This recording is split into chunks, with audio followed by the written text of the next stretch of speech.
मैं इंतहाई हंगामी बुनियाद पर यह वीडियो बयान जारी कर रहा हूं। रात 3 बजे हमने जो इमरान खान के बड़े पोस्टर और बड़ी स्क्रीनें लगाई थी, इन्होंने सरकारी ट्रकों पर उतारी। यही नहीं हुआ, जब हम वापस आए तो 4 बजे उन्हीं जगहों पर इमरान खान के खिलाफ नाजेबा, गैर शाइस्ता और इखलाक से गिरी हुई इन्होंने स्क्रीनें लगाई हैं। हमने उनको उतारा है सुबह 5, साढ़े 5 बजे और 3 आदमियों को पकड़ के हमने सादकाबाद थाने के हवाले किया है। ये सारी इंतजामिया इनसे मिली हुई है, ये इन्होंने गुंडे बुलाए हुए हैं। रावलपिंडी में हम 50 सालों से ये सियासत कर रहे हैं, यहां ऐसा कभी नहीं हुआ।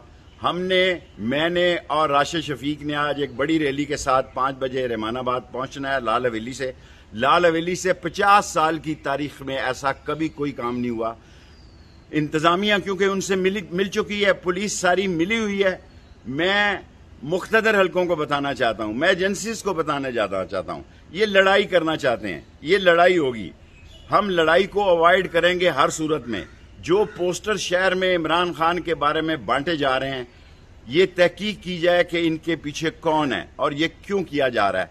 अगर रावलपिंडी में आज कोई अमन व अमान का मसला पैदा हुआ, लड़ाई हुई, तो जो सादकाबाद में हमने इन लोगों को पकड़ के सुबह सुबह दिया है, उनसे भी तफ्तीश की जाए।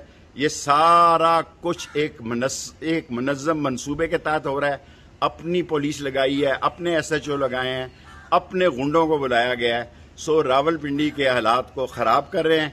सारी कौम को मैं इस वीडियो के जरिए बताना चाहता हूं, इसको वायरल किया जाए कि ये आज के इमरान खान के जलसे से डर कर मजीद बेवकूफ़ी के काम करने जा रही है इंपोर्टेड हुकूमत। जिस हालात खराब हुए, कोई नुकसान पहुंचा, इसकी जिम्मेदार ये इंपोर्टेड हुकूमत, ये इंतजामिया होगी।